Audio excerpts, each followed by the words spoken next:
Hello everyone, welcome back my channel. Guys, अगर आप channel पर नए जुड़े हैं तो चैनल को सब्सक्राइब कर लीजिए और नीचे बेल आइकन बटन होगा उसको प्रेस कर दीजिए ताकि आने वाले हर एक वीडियो का नोटिफिकेशन आपको मिलता रहे और आप मेरी वीडियो को फुल वॉच कर पाएँ। तो गाइस, आज का रिएक्शन शुरू करते हैं। आज का जो रिएक्शन है वो कामनी जी और निक्की जी पे है, जो कि उनके घर में इस टाइम भागवत कथा हो रही है।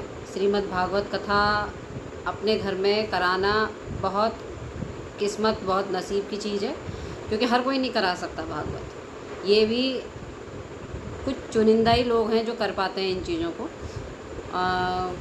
जैसे कि निक्की और ये कामनी जी जो हैं सोशल मीडिया से जुड़ी हुई हैं और सोशल मीडिया ब्लॉगर हैं ये।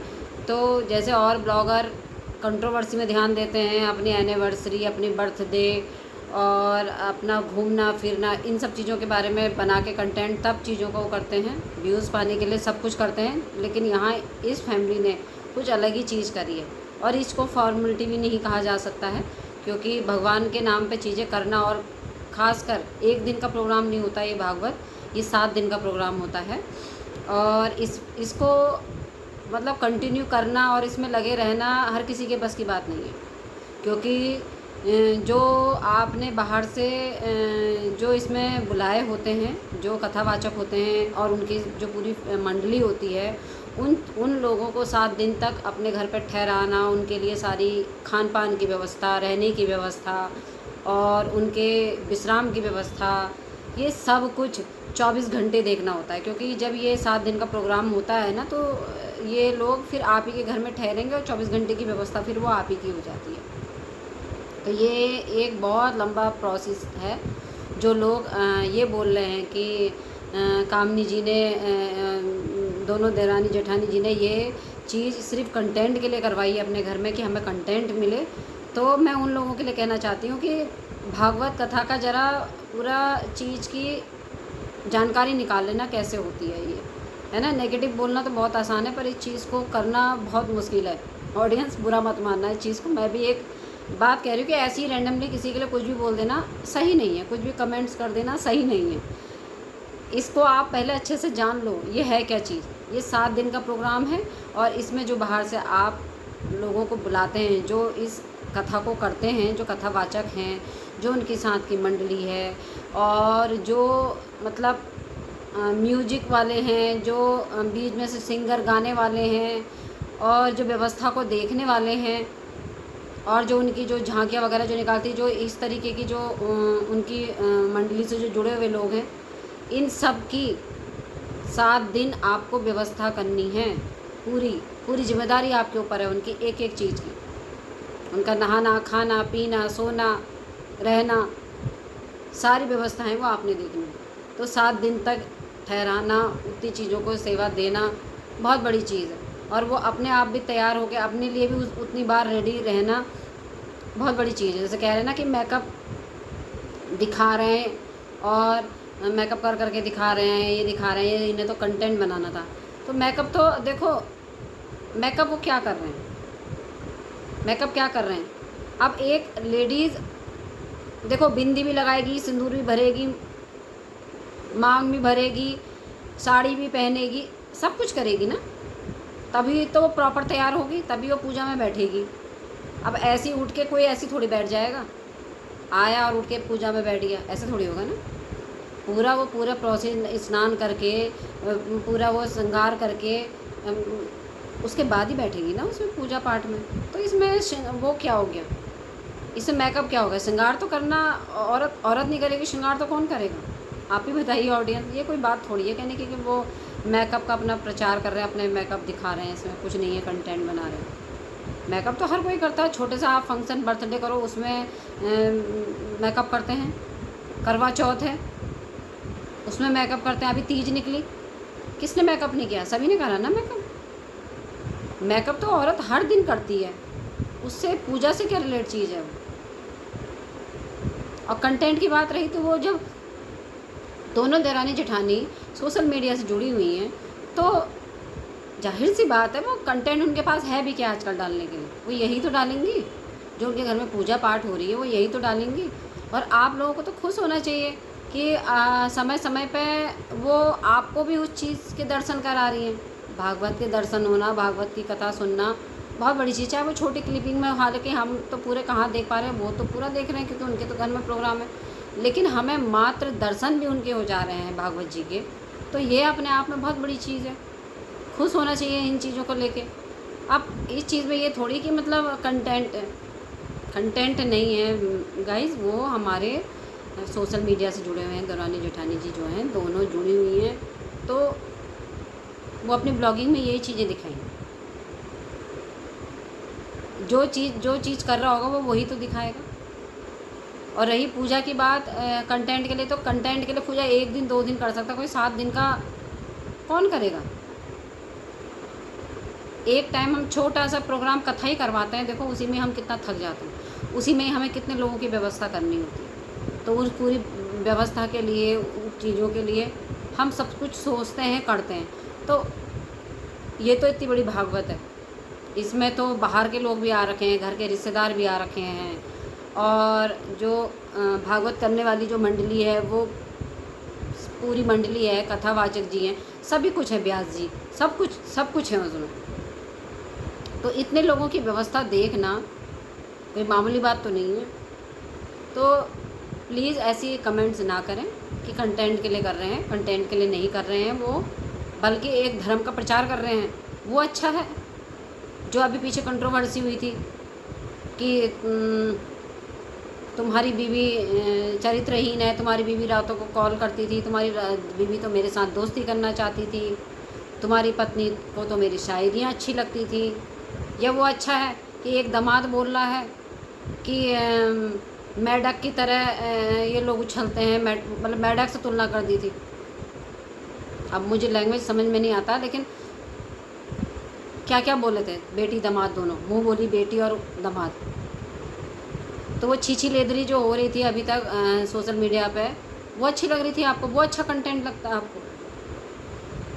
ये तो धर्म से, भगवान से रिलेटेड चीज़ें दिखा रहे हैं ना, और अच्छी चीज़ें दिखा रहे हैं ये, और एक तरीके से हमारे धर्म का प्रचार भी कर रहे हैं कि देखो भागवत भी है हमारे हिंदू धर्म में, और देखो क्या क्या चीज़ें हैं उसमें। और भागवत तो अपने आप में इतनी बड़ी चीज़ है, बहुत बड़ी चीज़ है, हर किसी के बस की बात नहीं है। कितना बड़ा पुण्य मिलता है अगर भागवत आपने अटेंड कर लिया। आपके घर के आसपास अगर भागवत हो रही है, आप अटेंड कर रहे हो ना, इसका एक महत्व और एक पुण्य बहुत बड़ी चीज़ है। तो इस तरीके की चीज़ों को कमेंट्स ना करें, उस परिवार को भी बुरा लगेगा इस तरीके से चीज़ों को सुनते हुए कि मतलब हम तो अच्छी चीज़ें कर रहे हैं, पॉजिटिव चीज़ें कर रहे हैं। देखो पॉजिटिव चीज़ों में भी लोग नेगेटिव चीज़ें ढूंढ लेते हैं, और ये सच है, नेगेटिव चीज़ें लोग ढूंढ लेते हैं पॉजिटिव चीज़ में भी। और अभी तक इतनी नेगेटिव चीज़ें चल रही थी, दिमाग को थोड़ा फ्रेश करो आप लोग भी, दिमाग को थोड़ा नया सोचो, अच्छी चीज़ों को सोचो। वो गंद तो सोच के दिमाग गंदा ही हो गया था उस बीच में, क्योंकि हम रिएक्शन चैनल वाले भी बोल बोल के थक गए थे। उतनी गंदगी हमसे भी नहीं भूली जा रही थी, जितनी गंद फैल रखी थी वाईटी पे, उसको समेटते समेटते हम भी थक गए। एक तरफ सावन चल रहा है और एक तरफ ये गंदगी हम समेट रहे थे, तो इस वजह से हमारा पूजा भी नहीं हो पा रही थी। और कितने कंटेंट मेरे तो ऐसे थे कि रह जा रहे थे, कभी इसको कवर करूँ तो दूसरे कंटेंट रह जा रहे हैं, दूसरे को कवर करूँ तो ये कंटेंट रह जा रहे हैं, क्योंकि हमें तो सभी में देना है ना, और ब्लॉगर भी हैं। तो इस चीज़ को आप सोचो और ऐसे मत बोलिए। दोनों देवरानी जेठानी में बहुत प्रेम है, पहले जो हुई थी कंट्रोवर्सी वो हुई थी उनके बीच में, लेकिन आज की डेट में वो सब कुछ समझती हैं, सब कुछ जानती हैं। और देखो इतनी बड़ी पूजा उनके घर में हो रही है, कैसे मिलजुल के दोनों देवरानी जेठानी इस चीज़ को कर रही हैं, वो चीज़ आप देख भी रहे होंगे। टाइम टू टाइम सारी चीज़ों को वो कर रही हैं, एक बॉन्ड उनमें अब अलग से बन गया है, और अच्छा बॉन्ड बन गया है देवरानी जेठानी के बीच में। तो ये पॉजिटिव चीज़ें देखो ना आप, नेगेटिव चीज़ें, पुरानी चीज़ों को ढूंढ ढूंढ के क्यों ला रहे हो। अभी कल के वीडियो में भी मैंने ये बताया था कि मतलब जो दोनों के ड्रेसों को लेके और दोनों के कंटेंट को लेके भी लोग कंपेयर कर रहे हैं कि देखो उनका, आपकी देवरानी का कंटेंट पहले आ गया, आपकी जेठानी का कंटेंट पहले आ गया, आप पहले डालो, आप नहीं डाल रही हो। इस तरीके की चीज़ें मत करो।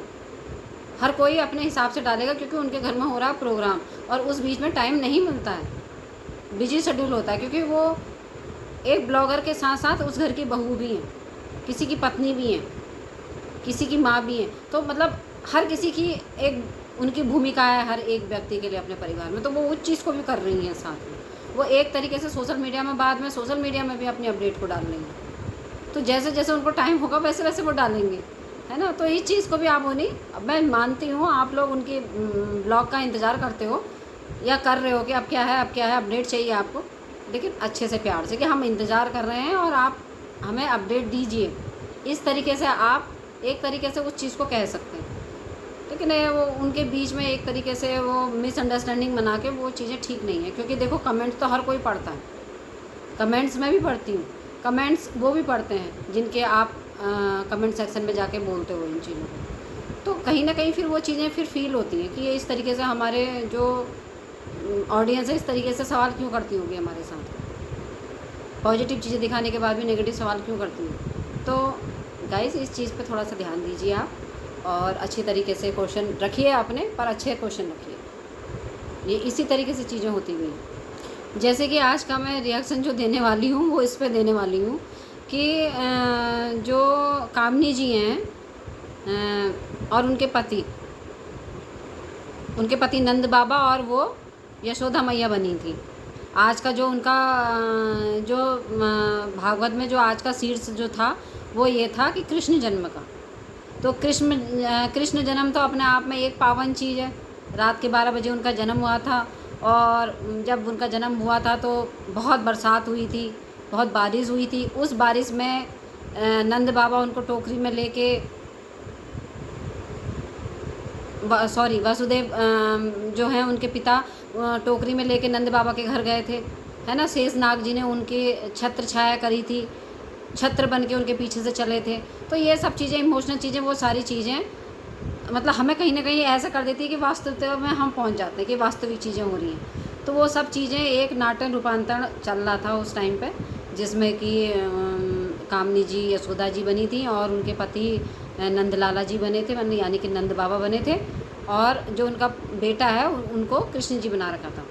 और नज़र न लगे, बेटा उनका बिल्कुल ऐसे कृष्ण जैसा ही लग रहा था, बिल्कुल कृष्ण जैसे कृष्ण भगवान लगते, जैसे हमने देखा है झांकियों में देखा है या कहीं पे मतलब भगवान जी के मंदिर में देखा है, उसी रूप में बाल रूप जो कृष्ण जी का दिखता है वही सेम वो बच्चा लग रहा था। तो उन चीज़ों को लेके जब कामनी जी अपने गोद में उनको खिला रही थी या उनकी गोद में वो चीज़ें हो रही थी, तो निक्कू जो है वो कहीं ना कहीं उस सारे दृश्य को देख के इमोशनल हो गई थी बहुत ज़्यादा। तो मतलब अब नंद बाबा भी खिला रहे हैं, यशोदा मैया भी खिला रही हैं, तो अब वो खिलाते खिलाते क्या हुआ, निक्कू जो है उनकी गोद में कामनी जी ने कृष्ण भगवान को यानी अपने बेटे को दे दिया, जिससे कि वो निक्कू जी जो है फूट फूट के रोने लगी। वो माहौल जो बना उस टाइम पे रोने वाला जैसा बन गया, इमोशनल माहौल बन गया बहुत ज़्यादा, सभी की आंखों में आंसू आ गए और निक्कू जी तो फूट फूट के रोई, फूट फूट के। तो इस पर भी लोगों ने सवाल करे कि उनकी जेठानी जी हंस रही थी और वो बच्चे जब उनके गोद में दिया तो वो हंस रही थी। तो मैं ये चीज़ पूछना चाहती हूँ, जब वो नाटक रूपांतरण वो चीज़ें हो रही थी और कृष्ण का जन्म हो रहा था, तो कामनी जी तो उसी हिसाब से अपने बच्चे को गोद में लेके मुस्कुरा रही थी ना कि कृष्ण लाला को वो खिला रही हैं अपनी गोद में। तो उसमें कोई भी है मुस्कुराएगी या रोएगी? मुस्कुराएगी ना। और उसी सीन में मुस्कुराते, उसी मतलब एक इमोशन में उन्होंने मुस्कुराते मुस्कुराते ही कामनी जी के निक्कू जी के गोद में कृष्ण भगवान यानी अपने बेटे को दे दिया था। तो एक स्माइल ही उनका फेस था उस टाइम पे। तो लोगों ने उस चीज़ से जज कर दिया। ये भी तो देखो ना, एकदम इमोशन चेंज थोड़ी होते हैं कि अरे मैंने एक झट में मैं मुस्कुरा और एक झट दूसरे में तो मेरे को सीरियस हो जाना है, ऐसे नहीं होता ना। तो उसी एक सिचुएशन में वो उनके चेहरे पे वो नहीं था कि मतलब वो रो रही हैं तो वो भी रोएं, ऐसा वाला नहीं था। मतलब ठीक थी वो रो रही थी निक्कू जी, और लोग भी उनको देख के इमोशनल हो गए थे, वो भी रोने लगे थे। तो गाइस इस तरीके की चीज़ें मत करा कीजिए, ये अच्छी नहीं लगती ये चीज़ें कि हर एक पॉइंट को नोट करके उस चीज़ को उस तरीके से सामने को रख देना। हालांकि निक्कू को उनकी सास समझा रही थी पीछे से, उनकी माता जी ने भी उनको बहुत प्यार दिया, समझाया, और उनके पति उनको समझा रहे थे, चुप करा रहे थे। उनकी सासू माँ उनको चुप करा रही थी और कामनी जी करा रही थी। मतलब एक तरीके से वो चीज़ें, माहौल बहुत ज़्यादा इमोशनल बन गया और इमोशनल सीन था ही वो, क्योंकि मतलब जिस तरीके से अभी निक्कू जी के साथ पीछे जो चीज़ें हुई हैं, उस चीज़ को लेके वो सोच के वो तभी वो इमोशनल हुई थी, क्योंकि पीछे जो हुआ था उनके मिस कैरेज हुए थे, उनके पास एक बेटी है और कहते हैं तो ऐसा नहीं कि बेटी के बाद भी नहीं हुआ, बेटी के बाद भी उनके बच्चे हुए थे, लेकिन वो टिके नहीं, वो मिस कैरेज हो गए। तो कहीं ना कहीं वो इस सोच में थी कि मतलब मेरा भी बच्चा होता तो मेरा भी मेरे गोद में होता, इस तरीके से, और होता नेचुरल चीज़ है, ये आता ही है। तो लोगों ने इस बात पे भी ये बोला कि कामनी जी इसलिए खुश हो रही थी क्योंकि मेरे पास लड़का है और सामने वाली के पास लड़का नहीं है, इसलिए वो मुस्कुरा रही थी, उनके आंसुओं पर मुस्कुरा रही थी। गाइस ऐसे बात नहीं है, इस तरीके की चीज़ें कुछ नहीं है। वो दौरानी जेठानियों में बहुत अच्छा बॉन्ड है, बहुत अच्छी चीज़ें हैं, वो एक दूसरे की चीज़ों को बहुत अच्छे से समझने लगे हैं। और इस तरीके से कामनी जी के फेस एक तरीके से उस तरीके से नहीं था, क्योंकि वो उससे पहले अपने बच्चे के साथ जो था कृष्ण बाल लीला वो देख रही थी, उस तरीके से चीज़ों को एंजॉय कर रही थी, और उसी गीत में, उसी एंजॉय में उन्होंने निक्कू की गोद में अपने बेटे को दिया था। तो एकदम से फेस के मोमेंट चेंज नहीं होते हैं, जिस फेज़ में उन्होंने दिया था वो फेज़ वैसे ही था, तो लोगों ने उसी से कह दिया कि ये खुश हो रही थी। तो ऐसे नहीं होता है, ना ऐसे बोला जाता है किसी को। तो आप इस तरीके से कमेंट्स ना करें, नेगेटिव चीज़ें मत करें। उनके बॉन्ड्स को भी देखिए, उनके अभी चीज़ों को देखिए, वो पूजा में कैसे एक दूसरे को सहयोग कर रहे हैं, एक दूसरे के साथ खड़े हैं, एक साथ तैयार होते हैं, एक साथ चीज़ों को एंजॉय करते हैं। इस चीज़ को देखिए ना, पूजा पाठ में कैसे वो एक दूसरे के सामने, जैसे अपने इतनी घर की इतनी बड़ी पूजा में को इन्जॉयमेंट कर रही हैं दोनों दरानी जेठानी। तो ये छोटी छोटी बातें कह के ना एक तरीके से मिसअंडरस्टैंडिंग क्रिएट मत करिए, ऐसे सोचने के लिए मजबूर मत करिए, क्योंकि आज 2 कहेंगे फिर 4 कहने लगेंगे, एक को देख 1 कहने लगते हैं। और ऑडियंस, किसी को देख के आप अपनी राय मत बदलो। जो पॉजिटिव सोचने वाले हैं, किसी को देख के आप अपनी राय मत बदलो। आप भी इस चीज़ को महसूस करो कि सचमुच कामनी जी जल रही थी क्या अपनी देवरानी से। इस चीज़ को आप भी नोट करो थोड़ा सा, है ना, तभी इस चीज़ को सोचना ठीक है। नहीं तो बेकार ही, फालतू की बातें हैं जो उठती हैं फिर वैसी ख़त्म भी हो जाती हैं, है ना। तो हमें ज़्यादा इस चीज़ को हवा नहीं देनी है। पीछे उनके पास बहुत कंट्रोवर्सी करी थी, दोनों देवरानी जेठानी के बीच में बहुत कंट्रोवर्सी हुई थी। तो अब धीरे धीरे सब कुछ सामान्य हो गया है।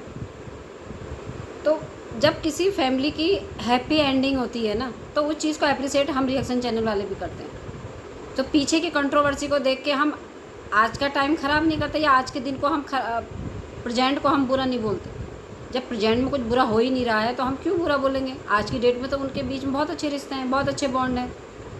लेकिन कुछ जो नेगेटिव लोग होते हैं ना, उनको नेगेटिव ही बोलना है, तो वो नई पुरानी बातों को लाके फिर नेगेटिव कमेंट करने लगते हैं। इतने अच्छे पॉजिटिव उनकी वीडियो इस टाइम आ रही हैं, लेकिन फिर भी कुछ लोग ऐसे हैं कि जो सवाल उठा रहे हैं। तो अच्छी चीज़ों को अप्रिशिएट करना चाहिए और अच्छी चीज़ों को बढ़ाना चाहिए, है ना। जो चीज़ें हुई हैं पीछे हुई हैं, तो पीछे उन चीज़ों पर रिएक्शन बने भी थे। और अब आज की डेट में उनके बीच में सब कुछ पॉजिटिव है, सामान्य है, तो हम सामान्य ही तो कहेंगे। अब हम सामान्य चीज़ें में पीछे के चीज़ों को ला के ज़बरदस्ती कीड़े थोड़ी डालेंगे उस चीज़ में, कि अभी भी कीड़े डालें कि हाँ नहीं तब तो ऐसा था और कीड़े डालने चाहिए अभी भी। आज के उसमें तो वो अच्छे ब्लॉग भी डाल रहे हैं, अच्छी एक तरीके से उनकी बॉन्डिंग भी दिख रही है, और अच्छी चीज़ों को वो प्रेजेंट कर रहे हैं। और अपने घर में इतनी बड़ी पूजा पाठ है, एक देवरानी जेठानी एक दूसरे के सहयोग से उन चीज़ों में पार्टिसिपेट कर रहे हैं, तो हम क्यों गलत बोलेंगे बताइए। हम नहीं गलत बोलेंगे ना, वहाँ पे गलत कोई तो गलत बोलेंगे, सही चीज़ को गलत कैसे बोल देंगे। ये कुछ लोग ही कंपेयर कर रहे हैं बेटा और बेटी में, कि निक्कू के पास बेटी है और कामनी जी के पास बेटा है, तो इसलिए कामनी जी खुश हो रही थी। ऐसा कुछ नहीं है। जो उनकी बेटी, निक्कू की जो बेटी है धनवी, जब से वो आई हैं, ये देखिए निक्कू कहाँ से कहाँ पहुँच गई है, कितना परिवार में कितनी सुख शांति, कितनी प्रोग्रेस है। उनके पति कितने अच्छे अपने चीज़ों में आगे को बढ़ रहे हैं, जबकि वो भी एक अच्छी जगह पे हैं, है ना। और उनकी निक्कू जी जो हैं वो देखो कहाँ से कहाँ पहुँच गई हैं। तो जो उनकी बेटी है ना वो साक्षात लक्ष्मी का रूप है, और बेटियाँ तो होती भी लक्ष्मी का रूप ही हैं। वो जिस घर में भी होती हैं उन्हीं के नसीब से, उन्हीं के कदमों से ही घर में चीज़ें बरकत होती है। तो और ऐसा नहीं है कि धन्वी को परिवार में अच्छा, उनको सब अच्छा मानते हैं उस बेटी को, चाहे वो दादा दादी हैं, चाहे ताऊ ताई हैं, चाहे उनके मम्मी पापा हैं, चाहे बुआ फूफी हैं। तो उनको, उस बच्ची को सभी अच्छा मानते हैं। किसी को ये नहीं है कि ये बेटा होती ये बेटी क्यों है। उसको सब बहुत भरपूर प्यार करते हैं, सब जगह उस बच्ची को आगे रखते हैं, हर एक शुभ काम में, हर एक चीज़ में। कोई तीज त्यौहार है उसमें कामनी जी हर चीज़ में उसको बढ़ावा देती हैं। तो चीज़ें दिखती हैं वो बेटी क्या अहमियत रखती है घर के अंदर, और उसमें फ़र्क करा जा रहा है या नहीं करा जा रहा है। लेकिन कुछ लोग फ़र्क डालते हैं कि उनके पास बेटा है, उनके पास बेटी है, तो इस वजह से ऐसा ऐसा ऐसा। उस घर में कोई फ़र्क नहीं पड़ता बेटा बेटी का। वो पढ़ी लिखी फैमिली है और वो अच्छे से जानते हैं। यहाँ तक कि जो निक्कू जी के हस्बैंड हैं वो भी बहुत अच्छे खासे पढ़े लिखे हैं, और वो भी इस सोच में नहीं, बिल्कुल नहीं है कि मेरे पास बेटी है, बेटा होना चाहिए तो मैं बेटी को कुछ ना समझूं। वो भी अपनी बेटी से बहुत प्यार करते हैं। तो इस तरीके की सोच नहीं होनी चाहिए। ये सोच बहुत गलत है। जो इस तरीके से सोचता है ना, तो ये उसकी सोच बहुत गलत है। अब कामनी जी नहीं रोई तो उनका ये अंदाज़ा लगा लिया सबने कि मतलब ये इसलिए नहीं रो रही हैं, ये निक्कू को देख के खुश हो रही हैं कि निक्कू रो रही है, उसके पास बेटा नहीं है और वो इमोशनल हो गई। तो उस चीज़ पे वो मजाक बना रही हैं या हंस रही हैं, जबकि ऐसा नहीं है। ऑडियंस, हर किसी का अपना अपना नेचर होता है। ज़रूरी नहीं है कि रोने से ही हम अपने इमोशन दिखाएंगे किसी को। मैं मतलब आप हो या मैं हो, हम रो के ही बता पाएंगे कि हम दुखी हैं इस बात से। वो नहीं रोई तो इसका अंदाज़ा ये लगा लिया गया कि ये तो खुश हैं निक्कू जी के रोने से। तो इस तरीके की चीज़ों को मत बोलिए। इन चीज़ों से बहुत बड़ी एक तरीके से दरार आती है इन बातों से। ये तो सोशल मीडिया है। अगर ये ऐसी चीज़ें अगर आप अपने परिवार में भी सोचेंगे ना, वहाँ पे भी ठीक नहीं है ये चीज़ें। एक तरीके से दूरियाँ आती हैं, डिस्टेंस आती हैं रिश्तों में, और समझ में भी आती है सामने वाला हमारे लिए क्या बोल रहा है, क्या सोच रहा है ना। तो इस तरीके से नहीं बोलना चाहिए। जैसे मतलब कुछ नेगेटिव लोग कुछ भी बोल जाते हैं, यहाँ पे नहीं बोलना चाहिए इस तरीके की चीज़ों। अच्छी चीज़ों को प्रमोट करो, अच्छी चीज़ों को समझो। ये देखो आज की एक्चुअल कंडीशन क्या है उन लोगों के रिश्ते में, क्या है वो। क्या पहले जैसे कंट्रोवर्सी कर रहे हैं? क्या पहले जैसे एक दूसरे को गलत सलत बोल रहे हैं? नहीं है ना। तो आप क्यों बोल रहे हो इस चीज़ को कि चीज़ से हमें ये लगा, ये लगा, ये लगा। उन्होंने कुछ क्लियर करा कि हमारे बीच में कुछ ऐसा चल रहा है, हम पसंद नहीं करते एक दूसरे को? नहीं ना। और जब चीज़ें चल रही थी तो सामने सोशल मीडिया पे क्लियर थी, बहुत कंट्रोवर्सी हुई। तो ऐसे मत सोचिए। तो ऑडियंस, अगर आपको मेरा रिएक्शन अच्छा लगा हो तो चैनल को सब्सक्राइब कीजिए और लाइक कमेंट कीजिए। और इसी के साथ मैं अपने रिएक्शन यहीं पर एंड करती हूँ और मुझे इजाज़त दीजिए। Thank you so much.